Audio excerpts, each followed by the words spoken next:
आदरणीय वीरेंद्र सिंह राजावत जी जो हमारे महासचिव है, आदरणीय रमाकांत नरगुण जी, आदरणीय के.एस. तिवारी जी, सभी हमारे राष्ट्रीय नेता, प्रदेश के अध्यक्ष और सभी प्रदेश के पदाधिकारी, राष्ट्रीय पदाधिकारी, आप सब लोग, आप भाइयों बहनों माताओं,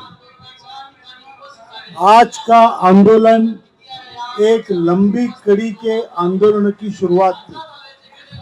हमने आंदोलन घोषित किए हैं और उस प्रकार वो आंदोलन क्या करने हैं, कैसे करने हैं, इसका विस्तृत डिस्कशन सेंट्रल वर्किंग कमेटी की मीटिंग में कोलकाता में हुआ था।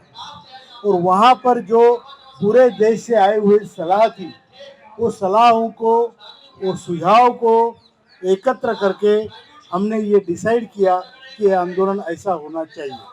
ये कोई किसी का व्यक्तिगत निर्णय नहीं होता, ये निर्णय सामुदायिक निर्णय होता है, कमेटी का निर्णय होता है। और वो कमेटी के निर्णय में ये तय हुआ कि हम हमारे आंदोलन इस प्रकार करेंगे कि सरकार को भी बीच में सोचने का मौका मिले। हम हाराकिरी नहीं करेंगे, हम जो करेंगे वो स्टेप बाय स्टेप करेंगे और सरकार को पूछेंगे। ये हमारा पहला आंदोलन हुआ, आपका क्या कहना है? कोई पॉजिटिव अगर उनका रिस्पांस नहीं आया तो फिर दूसरा आंदोलन करेंगे, फिर उनको पूछेंगे अब बताओ आपकी मंशा क्या है।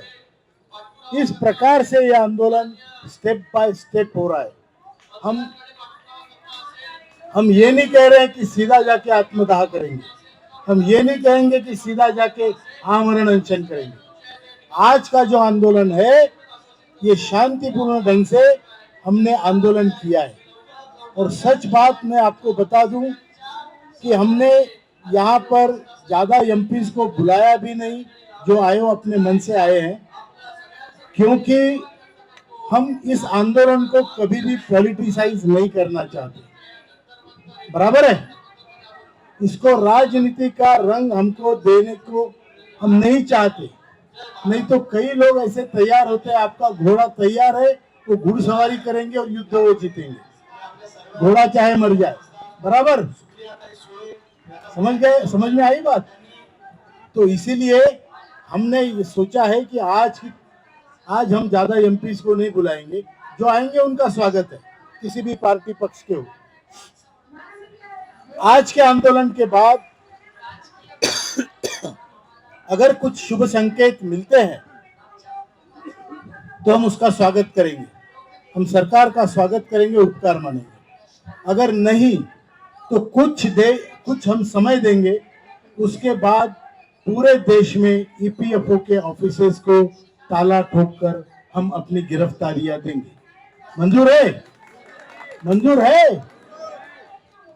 और फिर देखेंगे कि जेल कम पड़ती है हमारी संख्या, ये हमें देखना है। और कहते हैं जिंदगी में एक बार तो जेल जाना चाहिए, जहां श्री कृष्ण भगवान का जन्म हुआ था। बराबर, तो वो हम करेंगे। उसके बाद भी अगर अकल नहीं आती इस व्यवस्था को, तो फिर हम एमपीज के घर के सामने आमरण अनशन करेंगे, जैसे नरगुण साहब ने बोला। डीएम के ऑफिस के सामने करेंगे, वो खत लिख देगा, एमपीज का उसको चुन के आना है क्या। उसकी वजह से हमें वहां जब हम आंदोलन करेंगे तो उसका परिणाम अच्छा होगा। और फिर जो लोग आमरण अनशन के लिए बैठ रहे हैं उनकी लिस्ट बाकायदा सबमिट होगी, वहां होगी, हमारे पास आएगी, राज्यपालों को जाएगी और हमारे राष्ट्राध्यक्ष को भी जाएगी, राष्ट्रपति महोदय को जाएगी।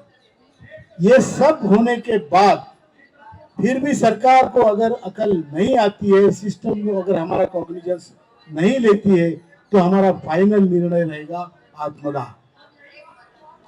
बराबर, समझ में आई बात? हम स्ट्रेट अवे जंप नहीं कर रहे, और कोई भी काम हम अकेले नहीं करेंगे, चाहे वो आमरण अनशन हो, चाहे आत्मदाह हो, कोई भी काम हम अकेले नहीं करेंगे। हम सब मिलकर संगठन के तौर पर उस पर करेंगे और पूरे देश में करेंगे। यहाँ पर अभी हमारे सांसद आदरणीय अप्पा साहब बारणे आए हुए हैं, मैं उनका हार्दिक स्वागत करता हूँ। बारणे साहब हमारे महाराष्ट्र के मावल के सांसद हैं, बहुत बड़े व्यक्ति हैं, हमारे प्रति बहुत सहानुभूति रखते हैं और हमें उनका सपोर्ट प्राप्त है। लोकसभा में उन्होंने कई बार हमारे प्रश्न भी रखे। आज उनका मैं यहाँ स्वागत करता हूँ सर, और आपको रिक्वेस्ट करता हूँ कि हमें 2 मार्गदर्शन पर शब्द दें।